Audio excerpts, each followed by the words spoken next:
All right, let's welcome in our guest and my teammate, Steven Adams. Steve-O, what's up, bud? Hello. Tommy and I were just talking. I feel like this season is particularly exhausting. It's not just the games and the travel, but it's just the amount of stuff we have to do. And like part of me is we always look forward to NBA All-Star break. I think this year, especially just being able to get away a little bit for a few days is really exciting. And then the league said that they're going to have an all-star break, which I just feel bad for anyone that has to do that. I mean, I just think it's ridiculous. I wanted to get your thoughts on that, man, because I don't know if you've ever gone to All-Star Weekend, but that is one of the most exhausting experiences I've ever had. Yeah. I went my rookie season. I was in the rookie all-star, whatever it's called. Yeah, you're right, mate. It is exhausting. But I'm on the same boat as you, bro. There's just feel bad for the boys who actually have to go there, you know. And they're adding the dunk contest as well. So I don't know if people want to put their name forward or if they're just going to do a mandatory letter, oh, you have to participate or something or whatever. But I don't know, man. Yeah, I think they should just give the boys a bit more rest this year because it is crazy, man. And especially just I think it's just the testing that kind of screws us up a bit more in terms of just our sleep, because not all the players, especially after a game, bro, especially after a loss, that is, it's just you just stay awake until 3 a.m, and it's not like you're doing anything. You're just lying in bed, but you're just full of energy and stuff and just pumped. So then you have to wake up at 7 or 8 the next morning to head to testing. And so it kind of just screws up your sleep cycle. So you just feel more groggy and I don't know. Yeah, it's a weird feel this year, bro. It definitely is.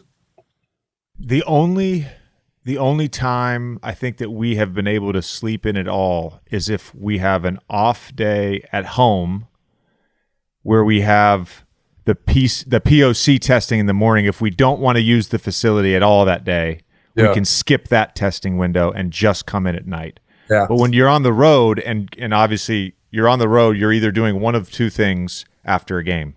You're returning to your hotel room, which is exactly as you described. That's my experience too. I don't go to sleep until 3 a.m. after games.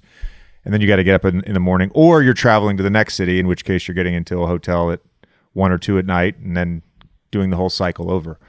So that today was essentially an off day, but it wasn't, if that makes sense. Yeah, it definitely wasn't, mate. That's what I wouldn't count it as one, especially for us, bro. You know what I mean? For us, especially our team in particular, we love a bloody practice, mate. We don't like an off day. Steven, what's your in a normal season? What's your game day routine look like? Pretty standard, bro. I mean, depending on the team and when shoot around is. So back when I was with the Thunder and whatnot, just these last years, I mean, most of our shoot-arounds was just optional in the morning if you want to come get some shots up, and then we'll meet at the arena and go through a 10-20 minute walkthrough. Well, it was mostly 10 minutes, right? And so it's just it was a bit more relaxed, and the boys who wanted to come in and get some shots up, they can get some shots up or whatever. But outside of that, outside of that kind of schedule, my own personal one is just show up to the game, bro. Have a feed, make sure you're ready to go. Pop a coffee before the game, and see how it goes. So you didn't have a specific thing you would eat or anything like that? Because JJ had a crazy routine before all this. Yeah, you didn't have a thing you ate at a specific time or anything like that? Nah, not really. Probably the most is nothing too particular, bro. I kind of thought my thinking behind it was okay, well, if you have that, yeah, there's a chance that you stick consistently and whatnot. But then I'll just probably psych myself out and kind of freak out if I don't do it, right? If I didn't put my right shoe on first, and I think about that mid-game, I'm that's why I'm fucking missing every shot, is because I meant to put my left foot on, you know what I mean? I'll just end up fucking myself up like crazy. So I just said, nah, I'll just just do nothing and just show up, hope for the best. I envy you. I envy you so much. Every year up until this year, I should say, every year the checklist on a game day, it just gets longer. You know, I've got to check that box off. I've got to do that for the same reason, because you get to halftime and you're like, fuck. Yeah. I knew I forgot to do that pregame. It set me off. Yeah. This year, though, I'm with you. I'm just like, I'm not overthinking anything. I'm just like, fuck it. Just let me get to the game in one piece and let me get through the day and then play the game, and then I'm good. That's all I need to worry about. It's just getting to the game in one piece. Yeah, dude. Yeah. I mean, honestly, man, it's good. You're much more disciplined than I am, mate. I just kind of know myself in that sense. I just like, nah, I probably won't. So the one thing though, don't sell yourself short here, because and I was going to talk about this later, but we might as well talk about it now. I don't know if it's a routine, but your sort of workout, I don't want to call it unconventional, because a lot of the stuff I've seen before, but you're kind of in the weight room doing your own thing, and it's not necessarily traditional weightlifting. Mm-hmm. Where did you pick up all of those exercises? It's a lot of mobility work. It's a lot of core. It's a lot of there's the one exercise you do where you're literally on your butt with a giant kettlebell in one arm, and then you somehow get up with that kettlebell over your head. Oh, the Turkish get up. Yeah.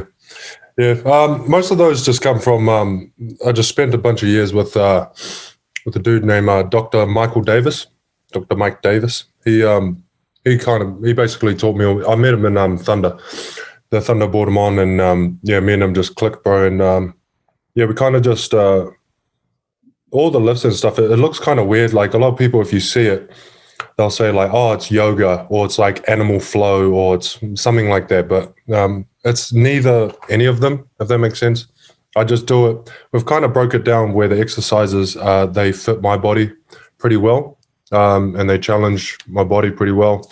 And it's for not just for basketball, but like kind of afterwards as well. Want to be able to still move around and be somewhat active and not kind of bobbling around like all these old school dudes, bro. You see all the old school players who are coaches now, bro. Rough, mate. Just rough. It looks weathered, so it's kind of trying to prevent that. And kind of call it kinetic hygiene as the official term. I mean, we try and keep that stuff going, whatever that means. Was there at any point in because I assume you're naturally a bigger guy. I think you weigh over 260, 265, something like that. Was there ever a time in your career where you were like into weightlifting and like you actually put on too much weight and it affected your mobility? Probably. I kind of think of a time where I've always felt somewhat decent. Like, it wasn't like, oh, I'm so groggy. Probably the biggest I was, just muscular wise, bro, and just ripped was college. But that kind of that's more like an army environment, in it. The old college, mate. They don't care about technique. They don't care about any of that stuff, mate. You pick up that weight, and then you pick up more weight, and you keep going. Like, that's basically it. And so, you just end up getting real jacked. But I mean, if you do that long enough, mate, you'll probably ruin yourself. You won't, do too well in the long term. Based on some excerpts that I read from your book that came out in 2018, it sounds like I read some excerpts. Yeah. Oh, there you go. Yeah. Today actually. I didn't read your book before we were teammates, just to be clear. I just want to be clear on that. It sounds like though you didn't particularly enjoy American college basketball, the experience. No, the whole thing was kind of well, I think I started off on the wrong foot anyway.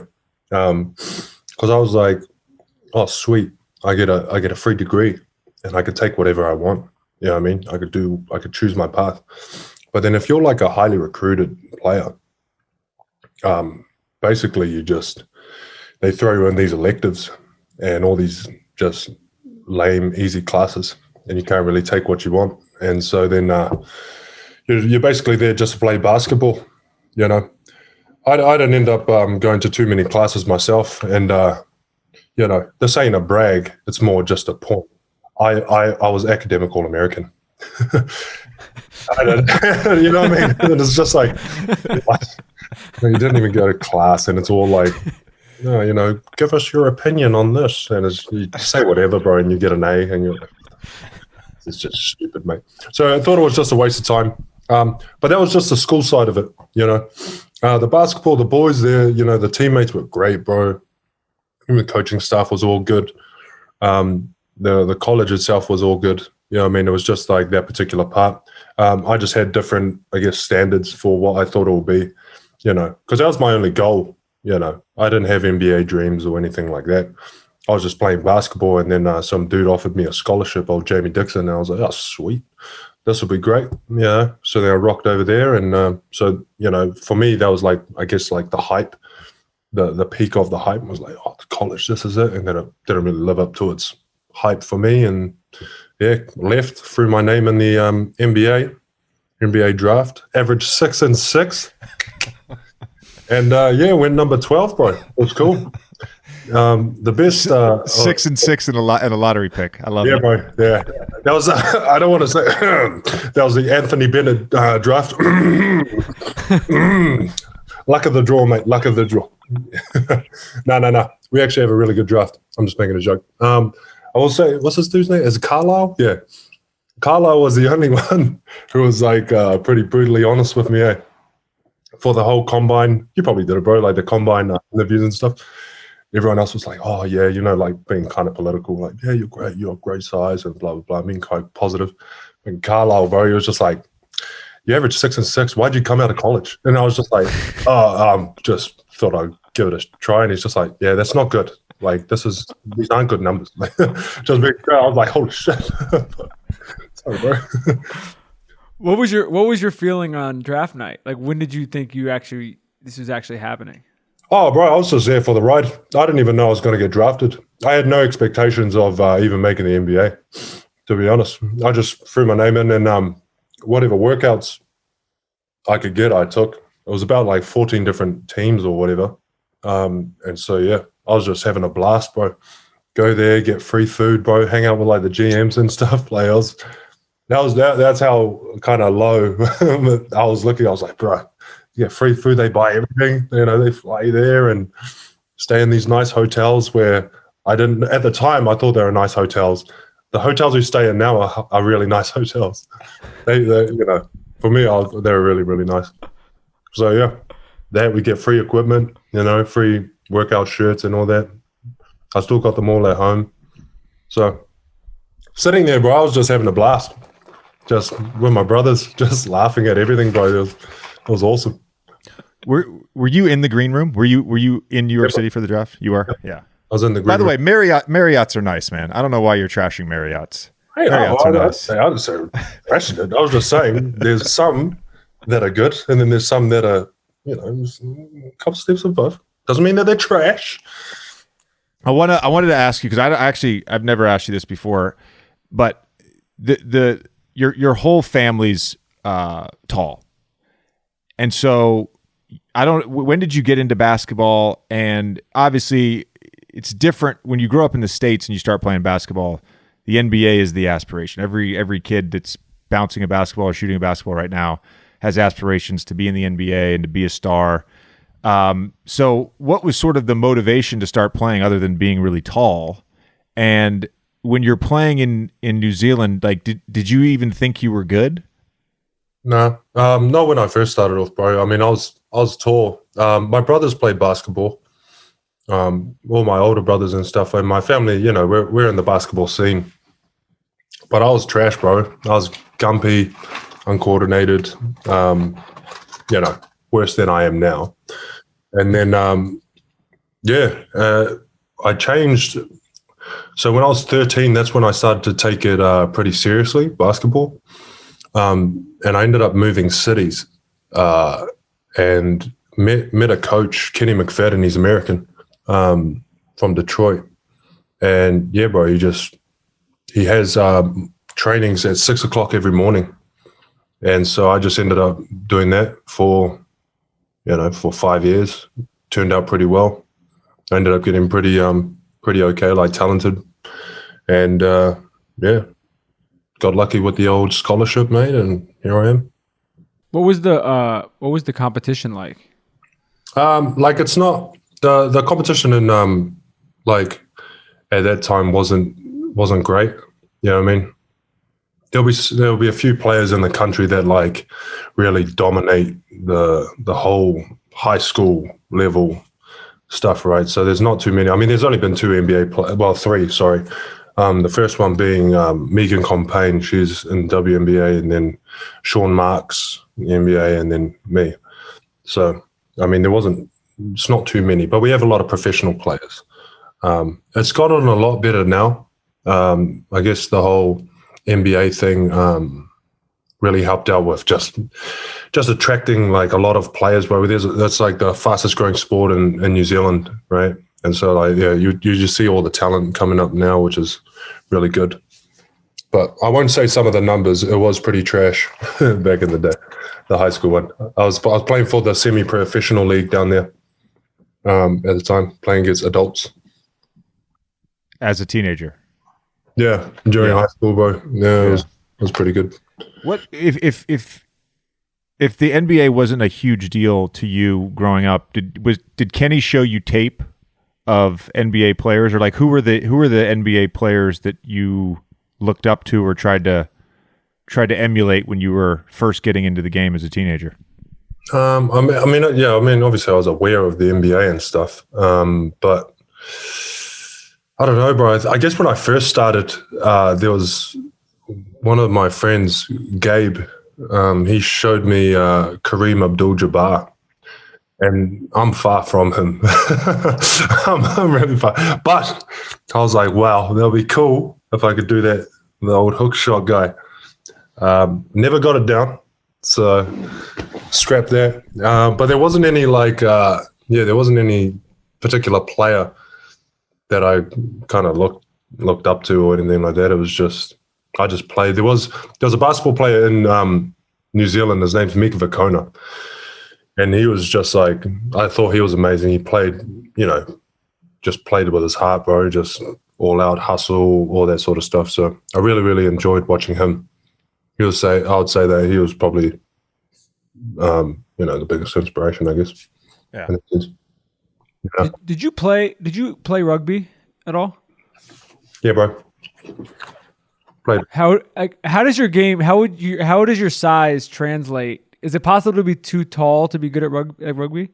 Yeah, there's a point where you're too. No, well, not really. It kind of depends, bro. If you're just strong enough to, I guess, handle yourself. But I stopped playing, bro, because I mean, one, I got smashed by just this short, stocky Islander dude, bro. He was apparently 13. Yeah, whatever. But yeah, so it was one of those ones, right? So I stopped playing after that. But then also I just wasn't good, bro. I lost us the game one time because they kept kicking me the ball and I just couldn't catch it. The other team, and I just kept dropping it, and then you have to give them the ball. So they just kept targeting me, and so yeah, it was a bad experience, mate. When the NBA shut down in March, you went back to New Zealand for a few months. What do you and by I think June 8th, New Zealand was basically just like crushing coronavirus. Yeah. What do you think it is about New Zealand and New Zealanders that allowed you guys? I mean, I know part of it is population density and being spread out and having enough land, but what do you think it is about the people that you guys were able to accomplish that? I mean, this video went viral, I think, in the last couple of days of this huge outdoor party with, thousands of people in New Zealand. The Prime Minister's there. No one's wearing a mask. No one's worried. Everybody's having a good time. Life is back to normal. Yeah, bro. The boys send me bloody videos all the time, mate. Of them partying, and I'm just like, oh, cool, bro. Yeah, have fun. Stuck in my hotel room, can't even leave. It was like, yeah, I mean, it's just one of those situations where, like, I don't know, New Zealand's just built for that because it's a rich country. It's isolated, and the people themselves are, there's no mistrust in the government, or the authorities. there, right? So I mean, everyone kind of just followed the rules. There was a few, obviously, not everyone did. There was a few like mishaps every now and then, but for the most part, there's not like some sort of weird social, I don't know, infection that's growing, and everyone's just like slowly gonna like not trust anything, and there's misinformation everywhere, right? There's none of that. Everyone's pretty well, level-headed there, and just got it done. But I think the biggest advantage wasn't just that; it was more so just how quickly the government reacted to the situation, right? And so that's the starting point was probably the most crucial, right at the start. Did you have any trouble getting back in the country? In New Zealand? Yeah. No, I didn't have any trouble. It was basically it's pretty simple. You just go there, and once I came in, I had to isolate for 2 weeks. And it was pretty intense. So it isn't like you just show up and then they say, oh, yeah, cool, like get out of here. Like you have to write down your number, your Skype address, where you're staying, and then they check up on you, and they'll send our local police to go and have a look if you're actually isolating, So it wasn't, just some kind of piss around sort of thing. It was a bit more. It was harder doing. There was more going on there than when I had to come back to America, if that makes sense. Yeah. So when we were like crushing it, when I had to come back for the NBA, they were just like, just go. Yeah, that way, mate. Yeah, go get your bag. There's nothing. Yeah, get out of here, you bloody foreigner. Yeah. I was like, oh, sweet. Okay. Tommy, sometimes I'll occasionally, before practice and after practice, there's like a free flow of bodies in and out of the locker room. And so like guys will come, they'll do their testing, go wait in their car, come back, get in the building. Some guys go to the hot tub, some guys go to the weight room, some guys go on the court. You come back in, you check your phone, maybe you change your shirt, whatever. There's always stuff happening in the locker room. And there's already been a couple times where I've come back in the locker room and Steven is having conversations with different people about soil types. And apparently you're big into soil. And I'm very curious about your farm in New Zealand. I would like a full description of this farm. A full description. It's an amazing piece of land. If you see it, it's like should be like an art piece sort of thing. Just where it's located, it's nice. Got some nice hills there. It's right on the beach. You know what I mean? Right on the beach, so you could overlook the sea. Some nice little volcano out there in the distance. Got a forest out the back. Got some deer and stuff frolicking around there. And it's just a dairy farm, and it's just nice and green, and it's just great stuff. And it's in the one of the most sunny, place where the most sun, the Bay of Plenty, they call it in New Zealand. And so that's where the most sun is. And it's just amazing. It's an amazing place, mate. Do you have a staff there like all year round, or what's the so I got the brothers there. More of a family operation. You know what I mean? So the brothers are there, like looking after the joint. They have a dairy background. Anyway, one of my brothers, Moses, he has a dairy background. So I wasn't, it's quite obvious. Just let him take charge of the thing. So it was all good. Is the farm your happy place? Because it sounds like a very happy place to me. Yeah, so that's where I went when I went back to New Zealand. I spent time with my brother, just about an hour away from the farm, and then I went to the farm and just chilled out there. Just because it was especially at that time, bro, it was like there was so much uncertainty with like the future. Like, I literally had no idea what the hell was, like no one knew what was going on. They were like, oh, no, we're going to bring it back up. Like, NBA is going to start. It's like, then the next day, no, it's not. And then whatever, just crazy stuff, mate. So it was actually, the farm was more of a savior sort of thing because the routine doesn't change. Everyone else's routine was affected by when it first shut down. As a farmer, it doesn't. The cows don't care, mate. They just need to get looked after. And so everything was just normal. So going out to the farm, I just adopted that routine, and it was just felt somewhat normal. You know what I mean? With all the other stuff going on. Especially at that time, bro. At that time, it's scary. It's less scary now, the whole COVID thing, because I guess we know a lot more about it. But at that point, bro, no one knew anything, right? So it was just nice to get that kind of peaceful, whatever.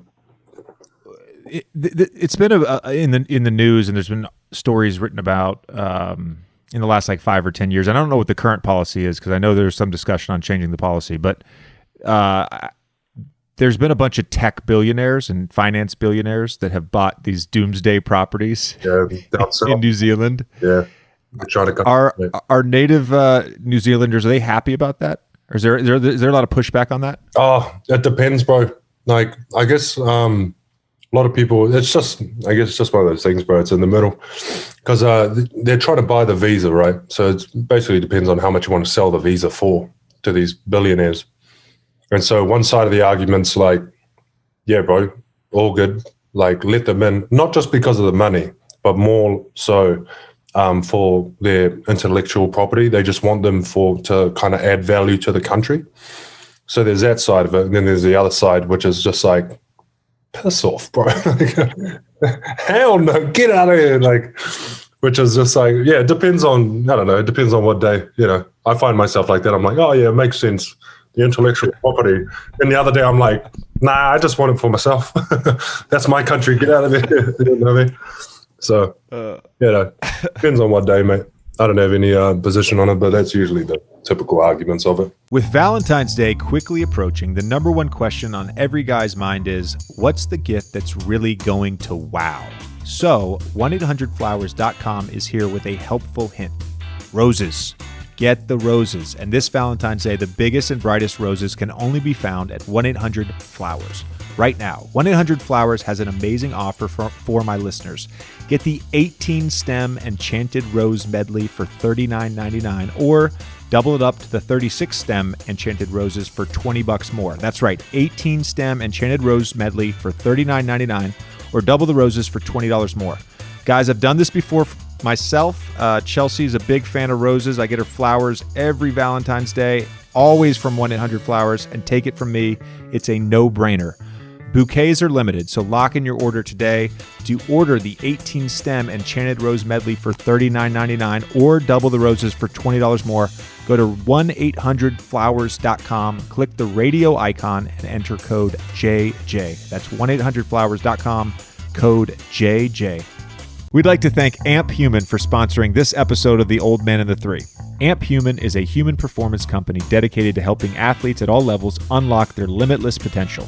Their latest innovation, D+ Lotion, is a first-of-its-kind gel-based lotion that delivers vitamin D directly through the skin. That's right. With limited sunlight during winter and more time indoors, there's never been a more important time to supplement with vitamin D. Just 2 pumps applied to the inner forearms, contains 5,000 IU of vitamin D3 to boost your immunity, improve sleep quality, and support brain function. Backed by clinical trials, it's proven to triple your vitamin D levels with 3 to 4 months of daily use. And I think we are all going to need this, over the next couple of months as things start to open up. Yeah, well, as someone who's spent the last 15 years spending most of the winter in hotel rooms, I can say that I've been looking for a product like this for a long time. Really happy to use it. So say goodbye to the pills and say hello to D+ Lotion, the easiest way to do vitamin D. Visit amphuman.com/JJ and use code JJ15 to get 15% off D+ Lotion today. Once again, that's amphuman.com/JJ and use code JJ15 to get 15% off D+ Lotion today. You actually got to play against Zion last year. I think it was like his 10th game of the season or something like that, very early.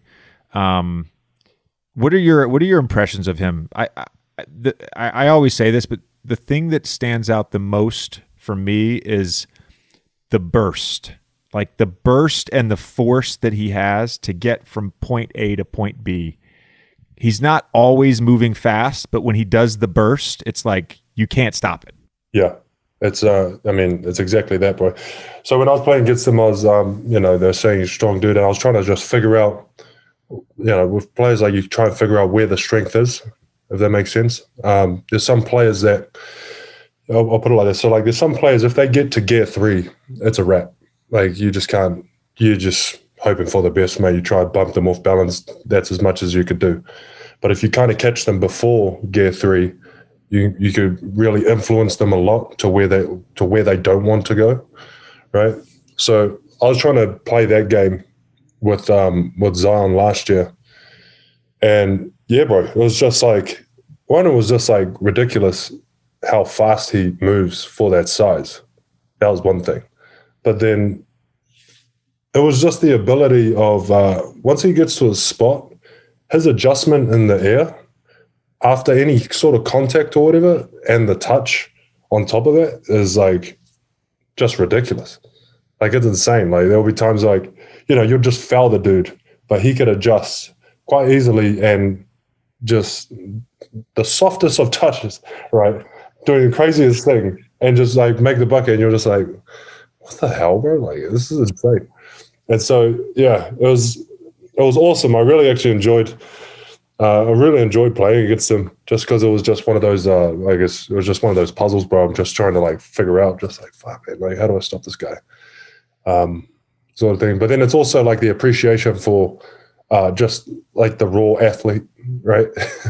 It's just there's like the raw athlete where you're just like, wow, that's like ridiculous. But then on top of that, it's like how much talent he has that just blends well together, right? Like he's got really good hands, ball handling, the soft touch, like that's awesome, bro. You just have to be impressed, right? So my favorite move. So obviously Zion wants to go left. Yeah, he wants to finish left. He wants to come back to his left hand. If he goes, to the middle on the left side of the court, he's going to spin back to his left hand and use left hand. I said to somebody on the bench the other day, I'm like, once he puts his shoulder into you and he gets that angle, you can't reach the ball. Yeah. So once he spins back left and puts that shoulder, it's like it's a wrap. Yeah. But my favorite move that he does is when he has the ball at the top of the key and he does the right hand dribble in and out. Yeah. It's so fucking fast, and everybody knows he wants to go left. It's to me, it's like one of the best counter moves in basketball right now. Yeah. It's unbelievable. And to your point, man, like basically the strategy of jumping in the air, yeah, and then figuring it out once you're up there. There's like no one else in basketball that can get away with that, and he does it on a nightly basis and shoots 65% from the field. Yeah, like it's ridiculous. It's honestly stupid, bro. Like how long he stays in the air. So think about, he's over here. This dude's holding me here. Yeah, I mean, just adjust. It's like, what the hell, bro? Like the dude's insane. Now he's hitting threes. This has got to be awesome, bro. He's got to do it all, bro. Just like ruin the whole, just ruin it all.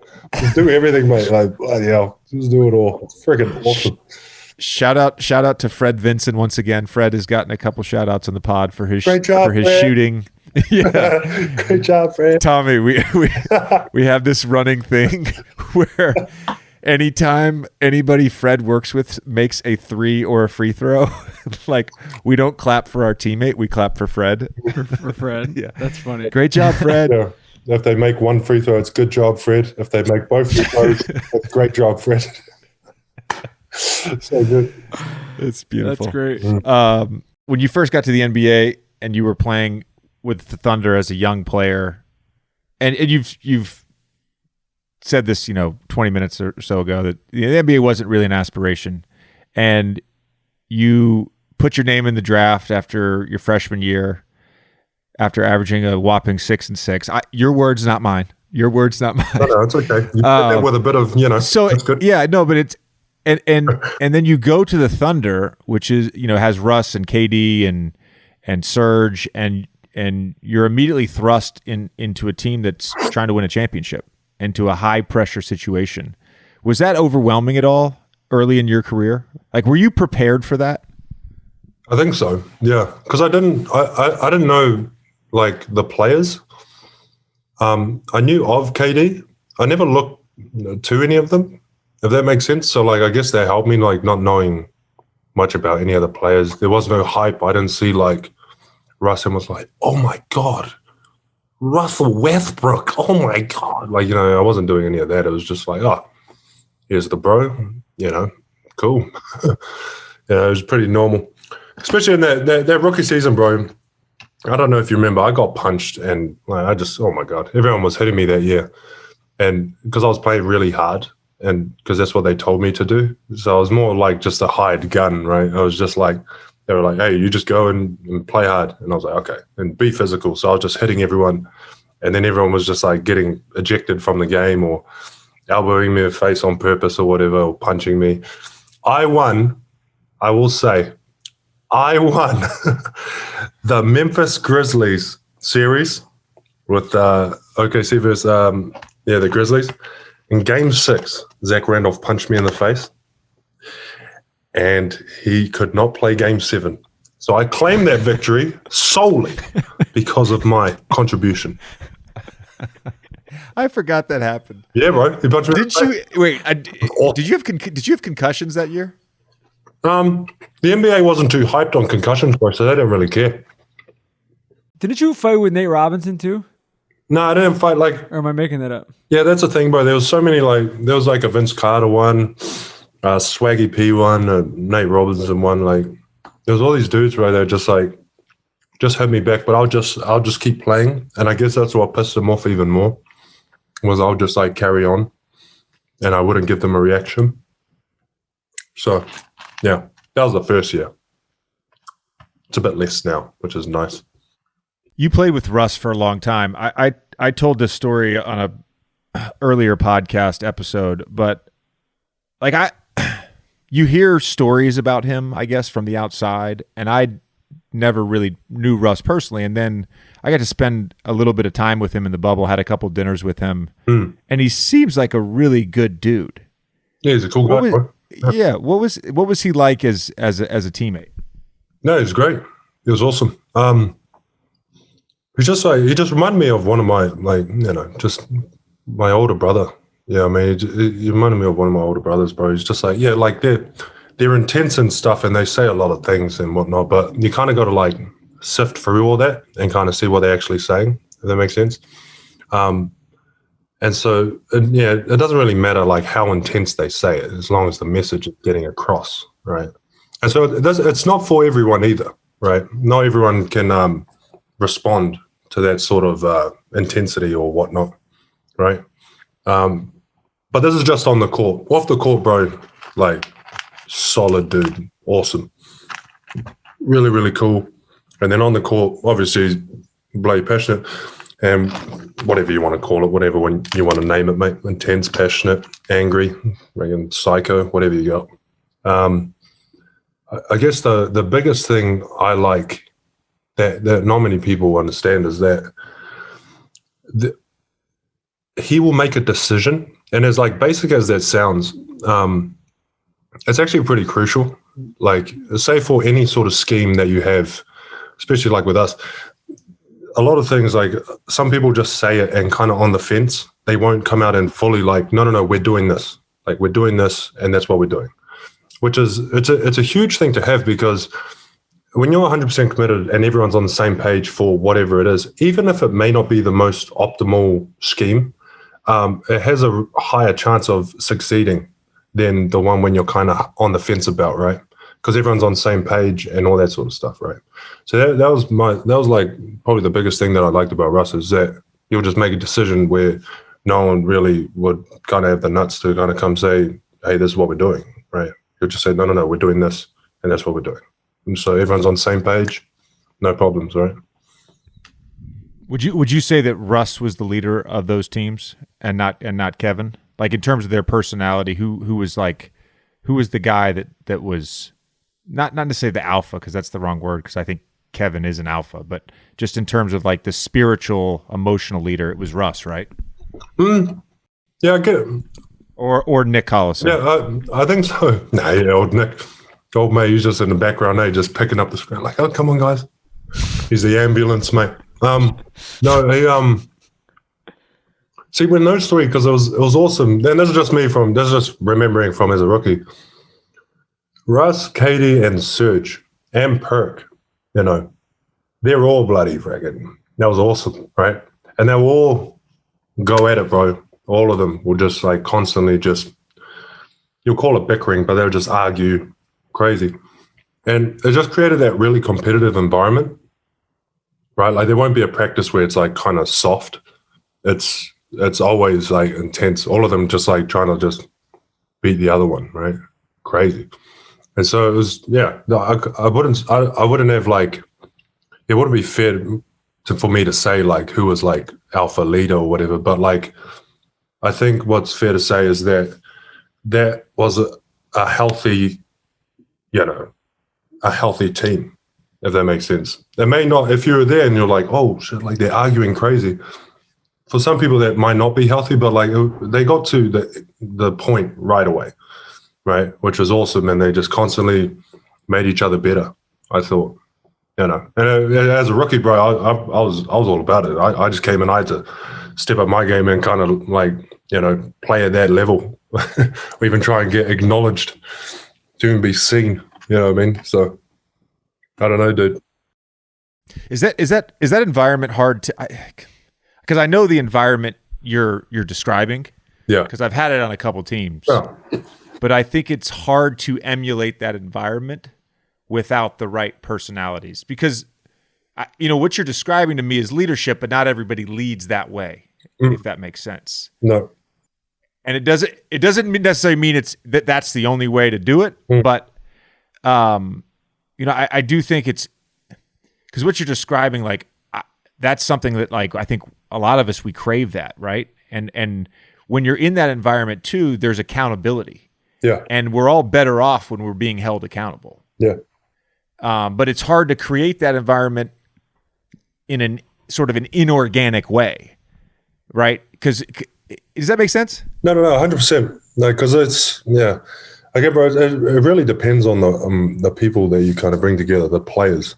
Because some players don't respond well, but then they're not up front either. They won't let their guard down. So whenever someone's not, just showing like their emotion, they don't have an opinion on anything, right? And that's like a dead giveaway. You're just like, you don't know that guy. You don't know how he reacts. You don't know what is going to happen. You're just waiting for him some way through the season to absolutely lose his mind. And then you just know, you're like, oh, okay. He's a bit of a couple loose screws in there, mate? But like if you just right off the bat like that, you know what I mean? Everyone knows, you know what I mean? Serge and Russ and KD and Perk, they'll all go at it. But I mean, that was just normal. But it was good as well. It's like a healthy discussion.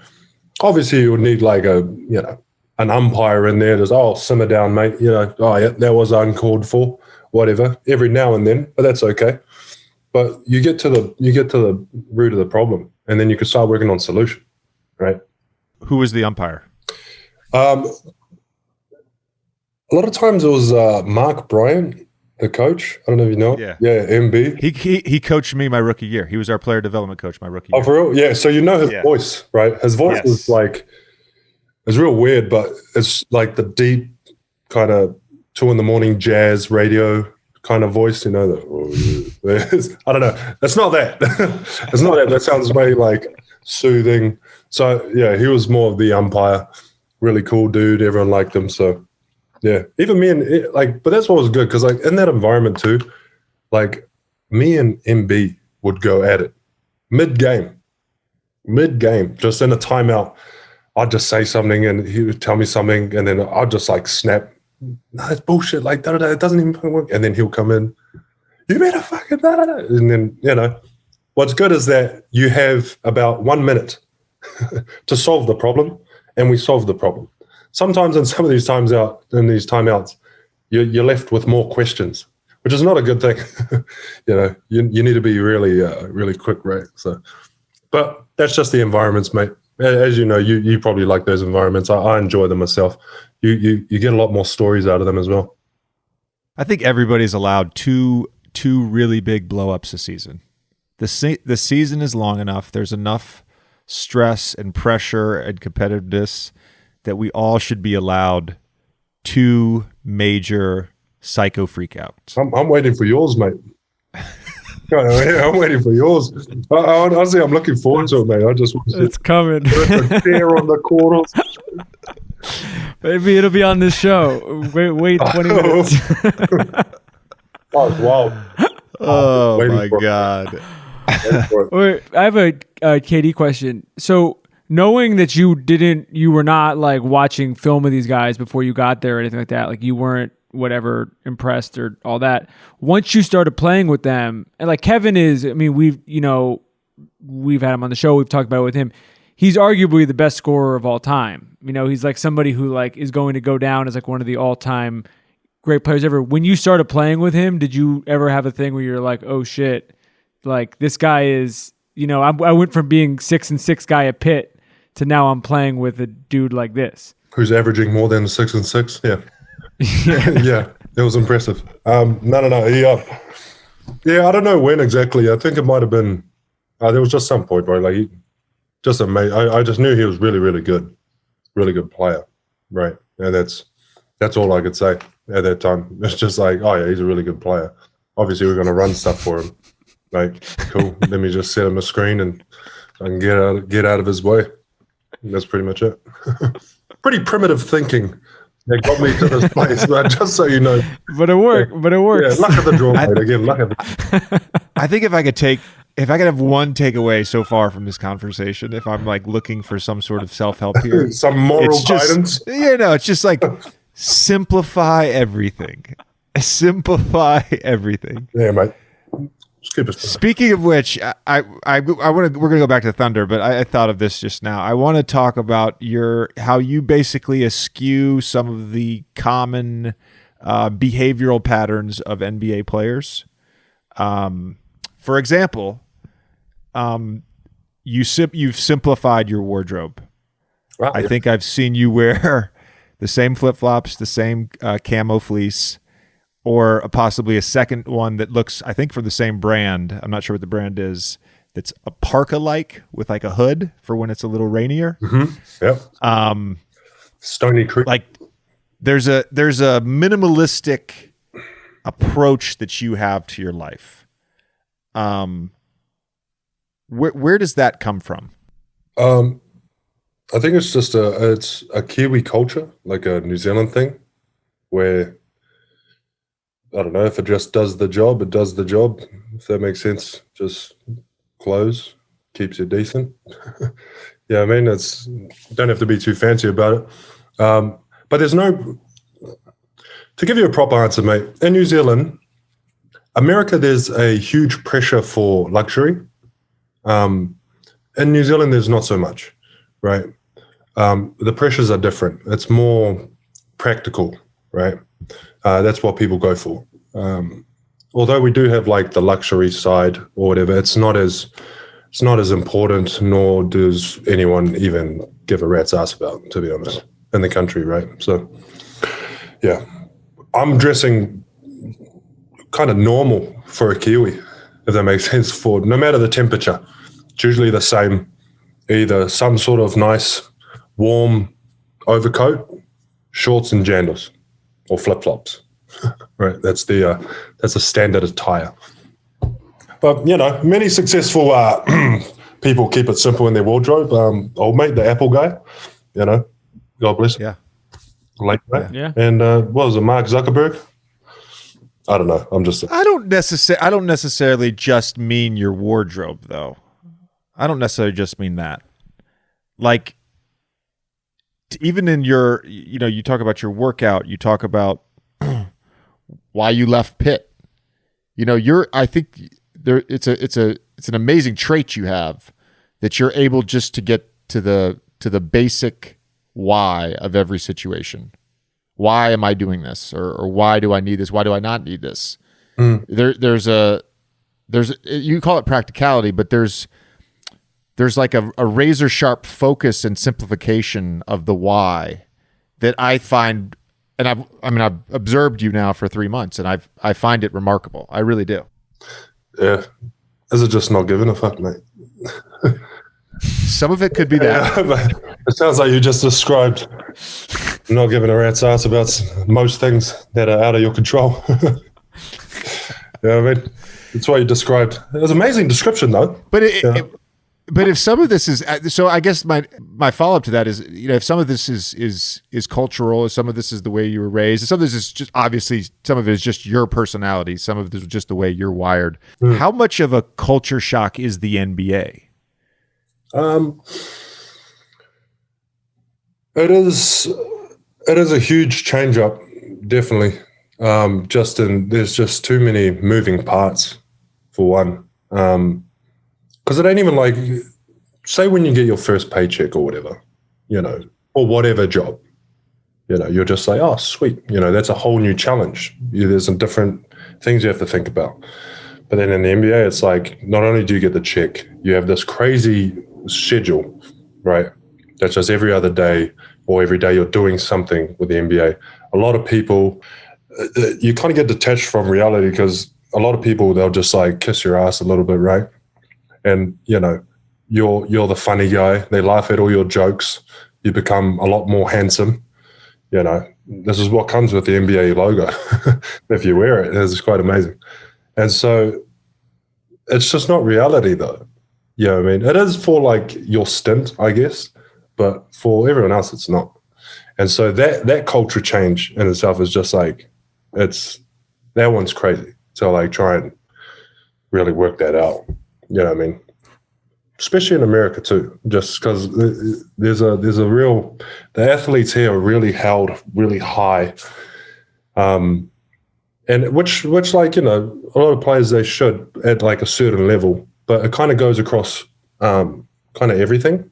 So then some people look at them for political guidance, moral guidance, and so forth. And it's just like, maybe just for the sport, look for this good, look for this dude.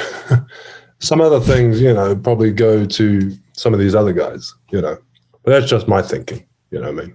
But, that's why I'll say it's a bit of that's a tough one to navigate. Yeah, for sure. I don't know. Are you the same, mate? Are we thinking?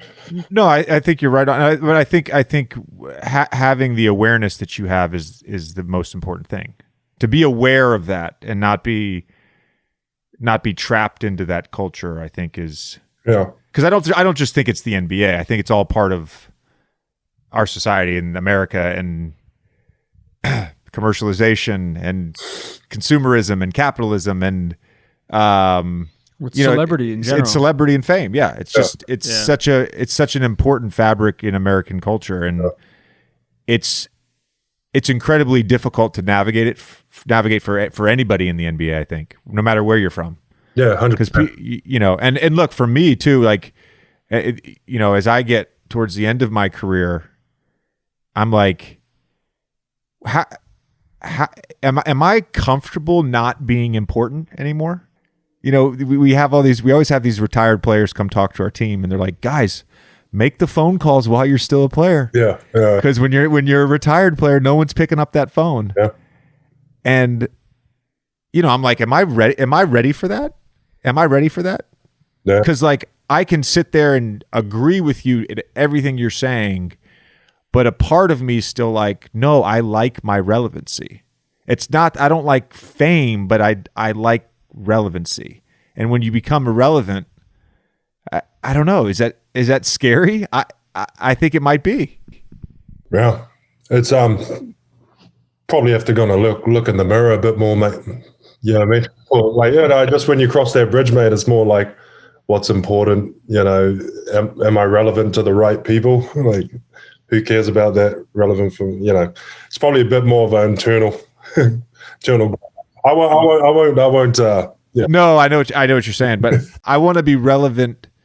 I want to be relevant to my children and my wife and my family. That's all that matters to me. Of course, I get what you're saying though, because like you've been given like it's even like people noticing you. It's like even just playing the NBA game. It's like there is so much like stimulus, man, just like ridiculous amount, and you've been getting this hit for however long you've been bloody playing, mate. But like it's a different type of like hit. Right. It's just different level. It's freaking awesome. I even struggle with it in the off season. Like all players do. It's just like, bro, you're just itching to get back. Even though you know how grueling it is and that like, oh, once I start playing, it's going to be like, like you just miss it constantly. And so I get what you're saying, man. It's just like, that's going to be just such a tough one to, I don't know, to just try and find something to fill that gap, or even just help taper off. You know what I mean? Like, I know one thing, like it's pretty dangerous to go from NBA game to retirement doing absolutely nothing. That's pretty dangerous because, mate, you'll need something to slowly let yourself down. Surely, you know. Those first 2 or 3 weeks of the off season every year are so hard. Yeah, they're horrendous, bro. I don't know about you, bro. I'm really angry. Yeah, I'm really, really angry. I'll just like flip out at anything. Just want to break stuff. Just really mad. Even though if I carry on working out like I'm just practicing for like the game. I have to. Otherwise, I just lose my mind. But absolutely go nuts. I've found that the years where I felt like my team has a chance to win, those off seasons, I'm even angrier. When you guys, like 2016, what do you remember about that series against Golden State when you guys were up 3-1? Is there something that sticks out about that series? Klay Thompson's game. Was that game 6? That was game 6. Yeah. That was crazy. That was just nuts, bro. That was insane. Yeah. I mean, the bro, Andre Roberson, bro, the brother was just like legit fouling him. And he was just cashing out. Everything just couldn't miss, bro. It was just amazing. And how they played. But takeaway from that series, bro, is just like after losing the joint, it was like, man, we were so close. Let's run it back. We all know how that one went, mate. You know what I mean? But like, yeah, that was probably the biggest takeaway, was just that we came so close to just moving on to like the finals and just beating this team. Really good team as well. And yeah, just didn't happen, bro. Just couldn't bloody push past it. And there was a lot of drama as well in the whole series and whatnot. You know, it was it was awesome. It's definitely one for the archives, mate. I'm sorry. I feel like I brought up a very horrible experience for you. No, it's awesome. It's an awesome one. It really is. It's an awesome one. I was just thinking of all the. That's when I've like the pain. So I got kicked in the nuts on that one, and this is like, I guess what I'm famous for. I guess, bro, that was the one that I was like, fuck, shit. The pain on that one, mate, was just the worst, the absolute worst. So I was just reflecting on like, bro, I'm like, oh, mate, unbelievable. Yeah. I hate that more than the whole KD thing, mate. I ain't even mad at the KD thing. I was just mad at the nut chick. Did you guys have any sense that he was potentially going to leave? Like, no, it seemed like he was pretty, you know, from the outside at least. It was there were his last year in Golden State. We all kind of assumed he was going to go somewhere else. Yeah. But back in 2016, honestly, it was shocked me that he left. Yeah, I think it was a shock to everyone. Yeah, it was just like one of those things, bro, where no one saw it coming. Yeah, I don't know, bro. It was just a weird joint, right?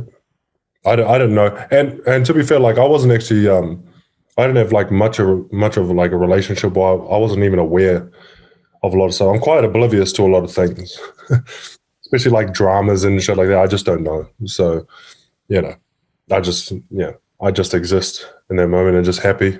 Kind of like a simplification. Yeah. Simplification of your daily NBA experience. It's a good way to be. Yeah. How are you? Oh, you're good. Oh, sweet. You know, that's good enough for me. Not all this other stuff. But what was your initial reaction to the city of Oklahoma City when you got there? Because they love you there. Like they have a huge, talk about deifying athletes. They have a whole huge mural of you on the wall, and I don't even think they've done that for any other player. No, that was from one of the bros from New Zealand came over, and tagged that up. Yeah, it's sick. Yeah, it's friggin' awesome. I don't know if he asked for permission or not, but No, yeah. So the bro bloody tagged that up. But yeah, I thought the city was awesome, bro. It reminded me of New Zealand in a sense. Like the people were really nice. Just the people there were really welcoming. You know what I mean? And it was it's just a different feel because the way I was introduced to the city was they took me to the memorial, right? And then just like walked me through the whole tragic event that happened there, right? And it was just, yeah, like that's what hit home. And I guess I adopted that, and I knew that one, obviously you're not just playing for NBA team, but like you are representing that, right? Because that's a part of the city. And so you just have to be aware of that when you're playing, and just even when you're off the court, right? Because very respectable, and the players, I mean the city there just really loves the team. So it's a different level of responsibility, and I did my best, right? Whatever that means. Like I did my best, and I think the people there appreciated that. And I guess I think I did. I was trying to acknowledge them as much as I can, because it was just like it's a different sort of city when you play for them. Just the amount of, bro, it's like a playoff game every regular season game, and I thought that was normal until I got onto the road, especially like say New York, and they're booing the Knicks. They're New York fans. I was like, bro, this is wild. Like they're cheering for us. Yeah, to play them, it was just wild. I was like, oh well, And even when we come back at like, especially in playoffs, we'll fly in at like 4 a.m. There will be like kind of almost like half a school, just like there'll be kids and adults, parents, everything all lined up along the fence at 4 a.m. They got their blankets around them, and they're just like yelling and just like, yay, welcome home. Like it's a different sort of thing, right? And so yeah. If you show just appreciation and all that sort of stuff, like genuine appreciation for that, yeah, they know what's up, I guess. So yeah, I think you bring up a great point in that as NBA players, we're not just representing our organizations or the NBA, but we're representing the city in which we play, the people in which we play, the culture in which we play, and in my experience, at least, when you embrace that, the city, they love you back, and what you're describing in Oklahoma City is just a really special thing. Because I don't think, no matter if you're in a place for a year or 8 years or 7 years, whatever it may be, I don't think that's particularly common. Yeah. I don't think that relation, that back and forth is particularly common in the NBA. You really, as a player, you have to embrace that. Yeah, I agree. Before we get to the draft, I want to ask you about one particular play, and that was the Schroeder play last season. Oh, yeah. Because that's actually one of my favorite and most memorable sort of moments that I've watched. I was watching live on League Pass when it happened, and I was like, I can't believe that fucking just happened. Yeah, I can't believe that just happened. Yeah, it was wild. Take me through that play. Yeah, I mean we're just down. Old CP did his whole thing with the whole shirt. Kind of screwed up the NBA for like 2 weeks. I don't know if you remember this. They were calling every dude. They wanted to make a point, so every dude that came in with his shirt outside, just like delay a game just to make the point. Hold on 1 second. I don't mean to interrupt you, but I just want to make this one point about the delay of game. So we got called for one last night. I don't know if you remember. When Brandon checked in the game in the first half, his shirt was untucked. Yeah. Okay, so he checks in the game, shirt's untucked. As he's walking onto the court, the Bulls ask Garrett Temple to go check in. So he's now got to go run, check in, take his jersey off, whatever. The refs call the delay of game. Blah, blah, blah. And I said to the referee, I was like, the Bulls player was coming to the score table. There was no delay game. Yeah. By you blowing your whistle, you now have delayed this fucking game by 15 seconds. Yeah, it's so stupid. Yeah, it's so dumb, bro. Honestly, that was just like the dumbest thing. I don't understand the joke. But I'm not even sure if we could even discuss that, mate. If I get fined. It's on you, mate. I'm not sure if we... We're fine. Yeah. We're fine. Yeah, no, but it is stupid. But so there was his joint, and then we shot a whatever, the free throw and whatnot. Yeah, and then I just kind of, me and Dennis kind of got together, and I was like, should we go for a three, bro? And he's just like, no, because I didn't really like click to the. I thought we just needed a three, and he's just like, no, we're only down two. Like, I'll just run out, and I was like, all right, just go far. Just go far. I was just like, just go far, and then I'll throw it. And he was just like, all right, bet. And then like that was basically it.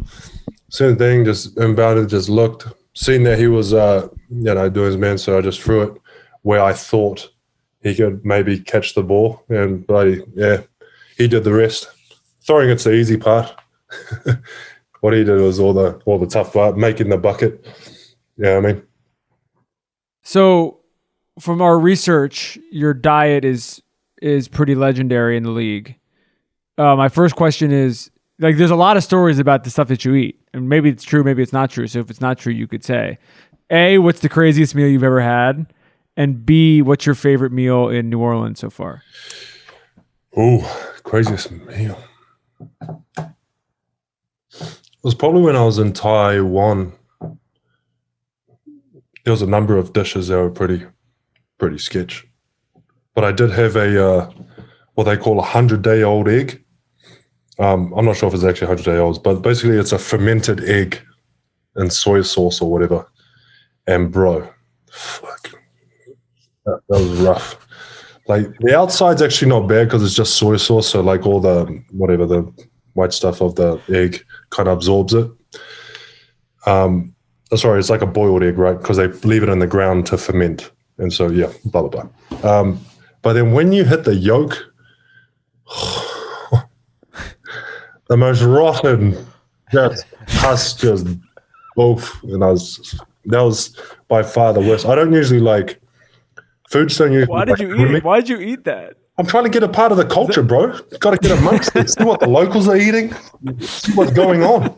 That's why I go to these places, not to go there and expect freaking McDonald's or whatever. It's like, what? I could just stay at home and have McDonald's.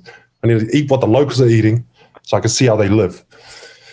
And it wasn't ideal afterwards. It wasn't optimal. You know what I mean? It was pretty tough, but that was probably the worst. Hate to say it. Sorry, Taiwan. But that was pretty poor. That was pretty poor. And the best meal in New Orleans, bro. I don't know. There's not one. It's hard to say because I can't judge right now because of COVID times. I haven't actually had the chance to go get some proper food. It's mostly been takeaway, which is not. You just can't make a bloody call on that. Yeah. But so far from the restaurants before the lockdown and all that, I did eat at a place called Louvi. I don't know if you tried that, JJ. There's a place called Louvi. 10 out of 10, bro. It's a dude from Singapore came over. And he's just staying in bloody New Orleans, and he started up his own little sushi joint, bro. It's a Chinese and Japanese fusion, and it's bloody awesome. So it's been the best restaurant. No one's heard of it, but it's won all these awards, and everyone's who I've mentioned it to do not know it. And it's just to put it out there. A little shout out for Louvi. I'm going as soon as lockdown's over. As soon as we can get this done. We need to try that sounds like my cup of tea. Oh, honestly, it's freaking. We'll hit it up. But I need to try that bloody the pot, the whole, what is it, the crawfish? Like a crawfish boil? Yeah, bro. I need to go to one of those. Yes, you do. Some real local one. Have you been? Yeah, you do. Well, I've done crawfish boils like when I was growing up, and like I do them sometimes during the summer in New York, but not crawfish necessarily, but crab, whatever. But growing up in Tennessee, we had some crawfish boils. Yeah, but we need some Louisiana stuff, mate. Where can you shop Louis Vuitton, Gucci, Rolex, and more iconic luxury brands for up to 90% off retail? The Real Real. It's the most trusted source for authenticated luxury consignment. Discover everything from women's and men's luxury fashion and accessories to fine jewelry, watches, art, and home decor. It's all authenticated by a team overseen by luxury experts. Thousands of new arrivals come in daily. If you're in Chicago, LA, New York, or San Francisco, stop by one of the Real stores. Take advantage of curbside pickup and more in-store services like expert repairs and personal styling. Or shop online at therealreal.com and download the app for exclusive features. It's the sustainable way to shop for luxury. Get 20% off select items with the code REAL, REAL. Plus, new shoppers get $25 off their first purchase. Visit therealreal.com and shop all your favorite luxury brands today. If you're a business owner, you don't need us to tell you that running a business is tough, but you might be making it harder on yourself than necessary. It's time to upgrade to NetSuite. Stop paying for multiple systems that don't give you the information you need when you need it. Ditch the spreadsheets and all of the old software you've outgrown. Now is the time to upgrade to NetSuite by Oracle, the world's #1 cloud business system. NetSuite gives you visibility and control over your financials, HR, inventory, e-commerce, and more. Everything you need all in one place instantaneously. Whether you're doing $1 million or hundreds of millions in revenue, save time and money with NetSuite. Join the over 24,000 companies using NetSuite right now. Let NetSuite show you how they'll benefit your business with a free product tour at netsuite.com/JJ. Schedule your free product tour right now at netsuite.com/JJ. Once again, that's netsuite.com/JJ. All right, let's get to the draft. So, Stephen, in honor of Valentine's Day, we are going to draft our favorite holidays. So just and a general topic, favorite holidays. It can be any from any capacity, not American holidays, not federal holidays, just favorite holidays in general. What's that bloody Irish Day, mate? What is it? It's not Irish Day. What's it called? St. Patrick's Day? St. Patrick's Day. That's the one. Yeah, I enjoy that one, mate. I could see that. You're going St. Patty's Day with the #1 overall pick. Yeah, that one checks out. Just because the lads get wild, eh? All the lads, mate, they come in top form. That's a good pick. All right, I'm going. I'm taking Thanksgiving off the board for the food. Oh, that's pretty vanilla there, mate. It is. But we've had big fights. So here's the thing, Stephen. JJ is a particularly bad drafter, but he likes to turn the audience onto me. He literally made this T-shirt about how I can't draft. And so my thing now is I need to try to win these drafts, because before I was, taking some wild card picks and stuff like that, and I was just getting like cyberbullied, and I was thinking about deleting all my internet accounts and everything like that because how mean people were being to me. So now I'm just going to go vanilla, and I'm going to try to win today. Keep it simple, mate. Keep it simple. Yep. All right, JJ, you got 2. All right. I kind of have to pick this holiday because you pick Thanksgiving, which is my favorite holiday. But I'm gonna pick Christmas.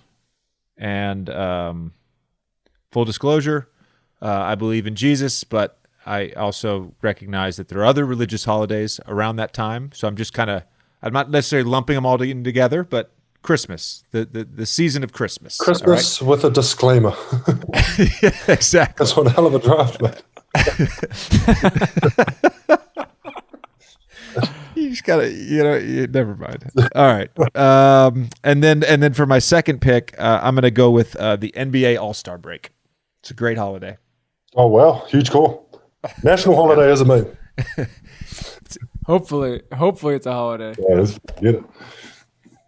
All right, I like that. I'm going Cinco de Mayo, number 2. Wow. I actually prefer Cinco. I don't see my problem with St. Patrick's Day. Have you ever had St. Patrick's Day in New York? I have not. It's too much in New York. Why is it too much? People are too fucked up. It's like you end up getting punched in the face by a random person just for like walking around the street. It's St. Patrick's Day, mate. This ain't Thanksgiving. I'm saying Cinco de Mayo. Why are you so judgmental about people having a good time, Tommy? Yeah. Cinco de Mayo is the same amount of fun. It's the same amount of fun without the violence. So I'm pro Cinco de Mayo over St. Patrick's Day personally. Okay. Wow. But I like the pick. It's still like if it look checks at out. that sympathy compliment there, mate. What are you doing? Get the knee pads off, son. Oh, you got 2. Who I got 2? Yeah. Shit, I don't know. Might be a bit of a change up here, change of gear, but I'll probably choose Easter. Pretty fun. It's a good pick. Easter. Keep it mellow, just to go with the vibe that you guys are setting out. I thought we were coming in hot, mate, but never mind. 4th of July is pretty. I'll just go 4th of July. There you go, America. Are you normally on the farm on the 4th? On the 4th of July? Yes, I'm most likely in New Zealand at that time. Yeah. I think the 4th of July is better if you're in another country other than America. Whoa, why is that? Jeez. I feel disrespected, mate. I'm not even American. I think you can celebrate it if you're with other Americans, and like I usually will try to go somewhere on the 4th. Maybe we'll come to the farm this 4th. Hey, come on over, bro. What do you think about that? Get my overheads down, mate. I'm going to be in Sag Harbor on the 4th of July, Tommy. You know that. All right, I got my third pick. I'm going Cyber Monday. Oh, jeez. Oh, jeez. That's awesome. Oh, man. I was wondering where this was going to go in the later rounds. Cyber Monday. Oh, man. I don't even. Is that a holiday? Like, is that a holiday? I'm trying to switch it up now.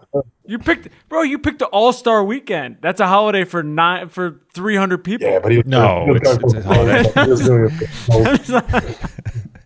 But it is. All right, whatever. All right, Okay, you got two. My next two. I'm gonna go. Oh, God, I wanted 4th of July so bad. I'm gonna go with Halloween. Seems like an obvious choice here. Did not celebrate Halloween as a child. My parents told me it was a pagan holiday, so I never went trick-or-treating. And now that I have children, we go over the top, dress up. This year we went as Flintstones characters, and quite fun. You've had a lot of elite costumes. We went as Mario Kart characters one year. Lego movie. We did Lego movie. We did Toy Story one year. Yeah, it's good fun. It's good fun. And then I'm gonna go with, man. I'm gonna go with another. Yeah, I'm gonna go with MLK Day. I'm gonna go with an MLK Day. I think it's important to remember the icon, and I also appreciate that there's a lot of NBA basketball on that day. Roger that. There you go. I'm in favor of the MLK Day in spirit. It's a great holiday in spirit, but it's a little cold. It's at a cold time of the year, so there's not that much to do on your day off compared to. So counter argument to that is for the last 15 years I've played in the NBA, so there's really not anything I can do on January 20th as it is. So okay, yeah, that's fine. You know what I mean? Fine. It's fine. Personal experience. It's fine. Yeah. It's fine. For most people listening to the show, they don't play in the well, NBA. not everybody doesn't. Not, not everybody doesn't have a real job. So you don't. I mean, okay. like you just get to do. You to come and go as you please. Do what you want. Like you want to go to Miami on January 20th. Great, go to fucking Miami. I get it. All right, we get it. It's fine. Just stand by the pick. I'm going. I can't believe it's lasted this far, considering it's this weekend. But I'm going to go Valentine's. Wow. Worst holiday. In the fourth holiday. round. Why? So Valentine's, it's a beautiful holiday. People are so. It's just like another. People are so happy. It's just another reason to buy someone a gift. It's just another. We're all just a slave to consumerism, man. Honestly, huge goal. Wow. You're not wrong. You're not wrong. This is one of the first times I've made a pick, and you've actually made me second guess the pick. I'm standing by it. I mean, you have because it's still a better. Rules. It's still it's still a better pick than MLK Day or NBA All Star. But did you see the movie Valentine's? I can't remember. Remember they were doing all those holiday movies with the ensemble cast, and they did one for Valentine's Day. Did you see it? Yeah. Did you see it? No, I didn't. Yeah, good. I'm glad. Don't waste the time. Steven, what's your movie consumption? Do you watch American movies? Yeah. Watch a lot of them, bro. My top movie is it's Tropic Thunder and Nacho Libre. Honestly, underrated. Just not many people know about it, but they are just gold. Absolutely gold. Yeah. Tropic Thunder, a lot of people know about, but I forgot about Nacho Libre. Nacho Libre is just, bro, that's 10 out of 10, mate. It's just so good. That's a good call. All right, you got two more. Close it out. Oh, well, I'll probably go for Mother's Day and Father's Day. There you go, mate. I was Yep. gonna pick Mother's Day. Bring the whole family together. Is there a proper Mother's Day and Father's Day in New Zealand? Yeah. Yeah, we have Mother's Day and Father's Day. We celebrate them. Okay. Yeah, right. got all that stuff. I like it. I like it. All right. I mean, you have a great draft, Stephen. You have a What was great mine, bro? draft. Mine's St. Patrick. St. Patrick's Day, Easter, 4th of July, Mother's Day, Father's Day. Sweet. Steven just destroyed. I can't believe I picked NBA All-Star break over 4th of July. I could have got NBA All-Star break at any point in time. I could be drafting as my 5th pick. Nobody's going to pick that. That was such a stupid second pick. So what do people vote on this, mate? Do I have to just wait around and you guys tell me? Do I win something? We're gonna put the graphic up tomorrow, and people are online are gonna vote about it. Yeah. And what do we get? Do we win? Is it just bragging rights? Bragging rights. And we're gonna send you merch if you win. What is it? Is it the T-shirt that JJ's wearing? No, can we make Old Man and the 3 flip flops? Yeah, we gotta make merch that you can wear. So we'll get the merch people to do it. NBA All-Star as a second pick is like a 6 and 6. That's the 6 and 6 of this draft right now. Man. I'm going closing it out. I'm going National Pizza Day. Okay. For my 5th, which was 2 days ago, February 9th. I actually really like that pick. I was debating for my final pick between National Pizza Day and National Donut Day. So you made the choice for me. My 5th pick, I'm going National Donut Day. I like it. All right. And holidays for everything, mate. National Donut Day. Jesus. There is literally a holiday for everything. Stephen, thanks for the time, man. I will see you in the morning for more testing. Looking forward to it. All good. Bright and early. Thank you so much. Peace. A pleasure, lads. Thank you, bro. Later. Later. Very well.